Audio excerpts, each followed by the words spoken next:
মানব জীবন থেকে সবাইকে স্বাগত জানাচ্ছি। সাথে আছে ফারজানা ববি। দর্শক, এই মুহূর্তে আমি আছি বঙ্গভবনের সামনে। এখানে যেমনটি জানেন যে আজ নতুন সরকারের উপদেষ্টাগণ তারা শপথ গ্রহণ করবেন। যদিও শপথের সময়সূচি নিয়ে একটু পাল্টানো হয়েছে। এর আগে ছিল 8টার কথা, যে 8টায় শপথ অনুষ্ঠিত হবে, এবং এরপরে আসলে 8:30টার কথা বলা হলো। এখন চূড়ান্ত ভাবে আসলে রাত 9টায় শপথ গ্রহণ করবেন যারা নতুন নেতৃত্বে আসছেন বাংলাদেশের।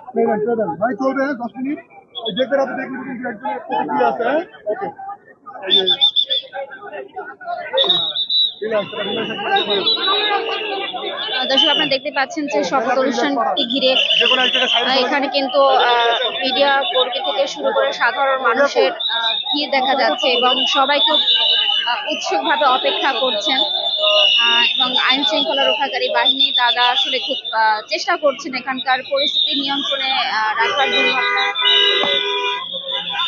দেখতে পাচ্ছেন যে আশেপাশে কিন্তু প্রচুর পরিমাণে উৎসুক জনতা, আমার পেছনেও যথেষ্ট উৎসুক জনতা আছেন, এবং তারা আসলে অপেক্ষমান। যদিও এর আগে আসলে একটা তালিকা প্রকাশ হয়েছে, তবে সেটা বিশ্বস্ত সূত্রে হলেও সেটাও কিন্তু এখন পর্যন্ত চূড়ান্ত ভাবে কিন্তু আসেনি। আসলে শপথ গ্রহণ করার আগে ওরকম কিন্তু জানার সুযোগ নেই।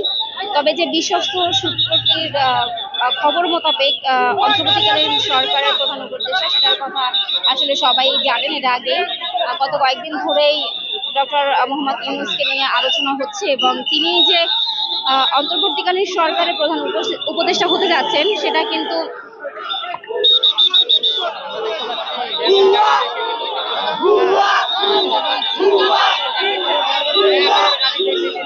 সবাই আসলে সেটা জানেন। তবে বাকি যারা উপদেষ্টাগণ কারা থাকবেন সে ব্যাপারে কিন্তু আসলে বিস্তারিত জানা যায়নি। তবে সামাজিক যোগাযোগ ফেসবুকে বেশ কিছু লিস্ট ভাইরাল হয়, এবং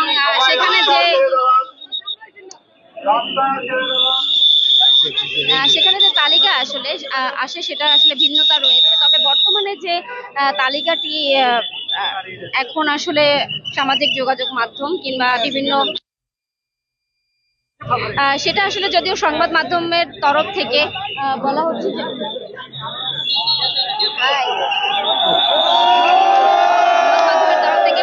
যে বিশ্বস্ত সূত্র, তবে তারা কিন্তু সেটা এখন পর্যন্ত নিশ্চিত করেনি। আমি সেই উপদেষ্টাগণের কথা একটু বলছি। প্রধান উপদেষ্টা ডক্টর মোহাম্মদ ইউনূস এবং উপদেষ্টাগণ সালেউদ্দিন আহমেদ, বাংলাদেশ ব্যাংকের তিনি সাবেক গভর্নর। এরপর আছেন ডক্টর আসিফ নজরুল, তিনি ঢাকা বিশ্ববিদ্যালয়ের আইন বিভাগের অধ্যাপক।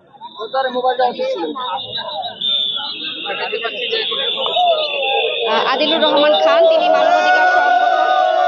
হাসান আরিফ, তিনি সিনিয়র আইনজীবী। এরপর আছেন তৌহিদ হোসেন, সাবেক পররাষ্ট্র সচিব। এরপরে আছেন পরিবেশ আইনবিদ সমিতি বেলার প্রধান নির্বাহী সৈয়দা রেজওয়ানা হাসান, শারমিন মুর্শিদ রতির প্রধান নির্বাহী, ফারুকি আজম, ব্রিগেডিয়ার জেনারেল অবসরপ্রাপ্ত এম সাখাওয়াত হোসেন, তিনি সাবেক নির্বাচন কমিশনার। সুপ্রদীপ চাকমা আছেন, তিনি সাবেক রাষ্ট্রদূত। বিধান রঞ্জন রায়, স্বাস্থ্য বিশেষজ্ঞ। এরপর আছেন আফমা খালিদ হাসান, ফরিদা আক্তার, তিনি নারী নেত্রী। নূরজাহান বেগম, মোহাম্মদ নাহিদ ইসলাম, বৈষম্য বিরোধী ছাত্র আন্দোলনের সমন্বয়ক, এবং আরো একজন বৈষম্য বিরোধী ছাত্র আন্দোলনের সমন্বয়কের তরফ থেকে আছেন, তিনি আসিফ মাহমুদ সজীব চৌধুরী। এই মোটামুটি যে তালিকাটি ভাইরাল হয়েছে সেই তালিকা মোতাবেক, এবং আসলে এটিকে বলা যায় যে এখন পর্যন্ত বিশ্বস্ত সূত্র, এবং হয়তো এটাই হতে যাচ্ছে আজকে যারা শপথ গ্রহণ করবেন সেই শপথ গ্রহণ অনুষ্ঠানে এই উপদেষ্টাগণ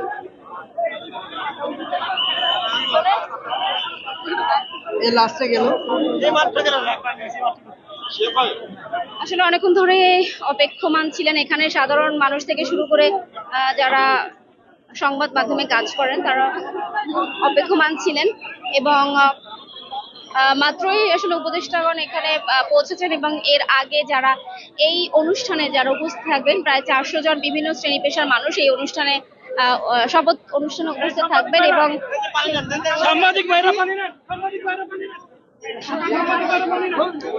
সেই তারাও আসলে প্রবেশ করেছেন।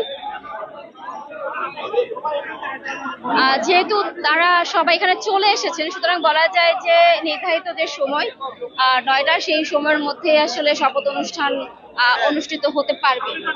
আপনারা দেখতে পাচ্ছেন যে এখানে উৎসুক জনতা ভিড় করে আছেন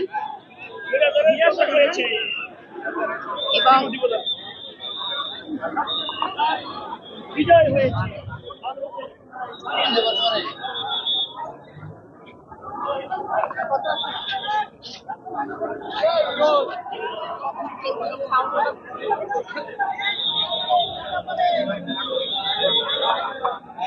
আসলে এখানে সন্ধ্যা থেকে উৎসুক জনতা ভিড় করে আছেন, যেহেতু আজকে নির্ধারিত ছিল শপথ গ্রহণ অনুষ্ঠান এবং যেহেতু 8টার সময়ের কথা ছিল, সেই হিসেবে আসলে এখানে লোকজনের ভিড় ছিল। তবে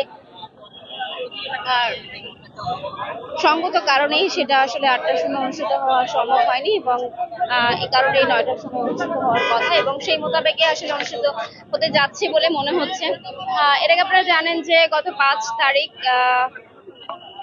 শেখ হাসিনা সরকারের পতন ঘটে এবং এরপরে কিন্তু আসলে বাংলাদেশ সরকারবিহীন অবস্থায় আছে এবং এই সরকারবিহীন অবস্থার মধ্যেই কিন্তু সারা দেশে বেশ অরাজকতা, সংঘর্ষের মতো ঘটনা ঘটে এবং বিভিন্ন জায়গায় ভাঙচুরও করা হয় এবং সেই আসলে বাজে একটা অবস্থার নিরসনেই কিন্তু খুব তাড়াতাড়ি আসলে সমন্বয়করাও চেয়েছিলেন যে খুব তাড়াতাড়ি যাতে সরকার গঠন হয় এবং আইন শৃঙ্খলা রক্ষাকারী বাহিনী তাদের হাতে কঠোর অবস্থান নেওয়ার জন্য বলা হয় এবং যাতে করে এই যে বর্তমানের যে অস্থির অবস্থা, সেই অবস্থার যাতে নিরসন হয়, সে কারণে কিন্তু খুব তাড়াতাড়ি সমন্বয়করাও চেয়েছিলেন যে সরকার গঠন করে দেশটাকে যাতে সুসংগঠিত করা হয় এবং ঠিকঠাক ভাবে পরিচালনা করা যায়।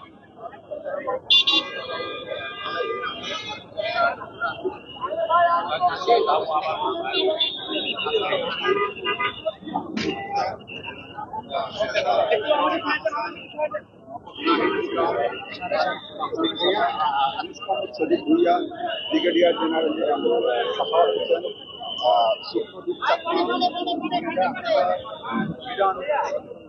দর্শক, আপনারা দেখতে পাচ্ছেন যে এখানে কিন্তু সংবাদ মাধ্যম কর্মীরা উপস্থিত আছেন এবং যেহেতু আপনাদের যেটা আমি জানালাম যে একটা তালিকা প্রকাশিত হয়েছে এবং বিশ্বস্ত সূত্রের এবং এখন পর্যন্ত মনে করা হয় যে আসলে ওই তালিকাটাই সঠিক এবং এটা আসলে শপথ গ্রহণ করার আগ পর্যন্ত কিন্তু আমাদের নিশ্চিত হওয়া সম্ভব নয়। সুতরাং এখানে আসলে সংবাদ মাধ্যম কর্মীরা উপস্থিত আছেন এবং শপথ গ্রহণের পরে আসলে জানা যাবে যে কারা কারা হতে যাচ্ছেন উপদেষ্টা।